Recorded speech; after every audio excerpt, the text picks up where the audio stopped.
السلام عليكم ورحمة الله وبركاته ما شاء الله waxaa mar labaad oo nabad qabo ku hor fadhido walaashin deeqo YouTube channel-ka naga daawanaysaana waa YouTube channel-keeni tubta toosan asxaabta inta hore noola sii joogtay waxaan leenahay aad iyo aad baad mahadsantihiin inta nagu cusubna waxaan leenahay qacmo furan iyo walaalena jecel ku soo dhawaada haysmartiyeyn waxaan ku leenahay waxaad joogtaa channel-kaagii fadlan waxaan ka codsanaynaa maadaama channel-ka aan muddo fara badan aan ka maqnaa sababo يعني dhankayga ka imid waxaan rajeynayaa waxay igala laabteen xayeysiintii amba wixii dhanaa oo meeshan YouTube-ka dartii loogu shaqeynayay marka fadlan waxaan ka codsanayaa videogayga hadduu ku soo gaadho inaad subscribe saarto like-na aad saarto hanad iigu share gareysa asxaabtaada aad iyo aad baad mahadsantahay intaana waa codsi kaaga yimid gabadh walaashaya maanta videogeena wuxuu ku saabsan yahay maasha Allah waa aragtaan saan u faraxsanahay sideedaba waxa wanaagsan qofka muslimka waxa lagu gartaa maalinta walaalkii farxayna uu la farxaa maalinta walaalkii murugaysan yahayna uu la murugooda maanta waxaan la faraxsanahay maasha Allah gabadha dhalinyarada ah ee da'da yar ee lagu magacaabo boqorada isteelka oo maanta qof walba adduunkan wuxuu rabaa guulo inuu ka gaadho guusheedii han isleeyahay bilowgeegii maanta ayay gaadhay maasha Allah boqorada isteelka ayaa rabaa halkan inaan uga hambaliyeeyo ganacsiga ay ka furatay dalka Kenya khaasatan Nairobi waxaan leeyahay maasha Allah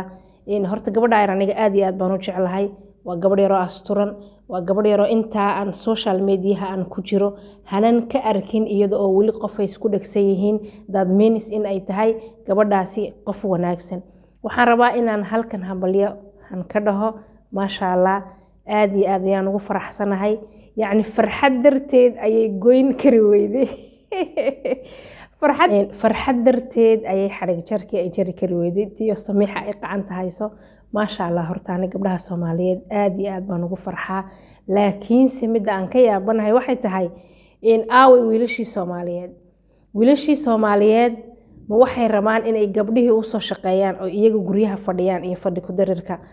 aaway intaas oo dhan waxaan ku yiri ma Sameexa ma Natasha ma Ritash ma Mustalifa Rasmarays iyo kuwa badan oo halkan aan ku soo koobi karin hadda magacadooda aan soo koobi karin waxaad moodaa ganacsigii Soomaalidu in u batay dhanka dumarka midkii ragana aaway ragoo ma waxaad rabtaan inaad guryaha fadhidaan ma waxaad rabtaan inuu dumarku nii shaqeeyo hawshii dhankiina waad gabteen ayaan dhanka ragga oran lahaa maasha Allah ano videogayga nagu talagalay boqorada isteelka aad iyo aad ayaan kugu soo hambalyeynaya waxa ku rajeynayaa insha Allah ganacsigaas inuu noqdo mid ifiya aakhiraba aad ku liibaanto oo uu noqon mid adduunka oo waxaad kaga heshay noqdo mid aakhirana had ku liibaanto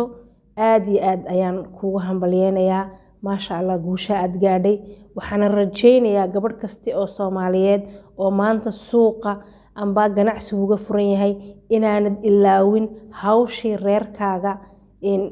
dhanka reerkaagana ka sugaysay waxaan leeyahay gabdhow mas'uuliyad ayaad qaadeen mas'uuliyadda aad qaadeen oo ah midda inaad banaanka ka soo shaqeysaan ha hilmaamina midda mas'uuliyadda ee gurigiinana ka jirta aad iyo aad mahadsan tahay videoga halkan aad soo gaadhay wuxuu haa video yar oo ugu hambalyeynayna boqorada isteelka maasha Allah waxaan leenahay guusha aad gaadhay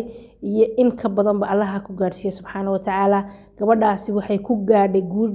gabadhaas waxaan dhihi karnaa guushaas waxay ku gaadhay asturnaan iyo wanaag iyo dulqaad waxaan leenahay gabadh kasta oo Soomaaliyeed oo social media ku dhex jirta waxaad sharaf ku leedahay inta aad xijaabka Allah wadato waxaad sharaf leedahay inta Allah aad ka baqayso inta aad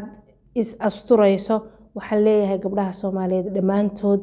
Allah subxaanahu wa ta'ala waxaad xijaabkiisa amba asturnaantiisa aad ku weyday gabadhay ku helimaysid haddaad dhar ka dhigato aad baad mahadsan tahay fadlan mar labaad iyo mar saddexaad waxaan ka codsanaynaa inaad channel-ka noo saarto subscribe وعليكم السلام ورحمة الله وبركاته intaan video xiga aan ku kulmi doono hawada waxaan ku leeyahay adigoo nabada iyo anagoo nabada han ku salino xabiibkeena Allahumma salli ala sayidina Muhammad wa alaykum assalam wa rahmatullahi wa barakatuh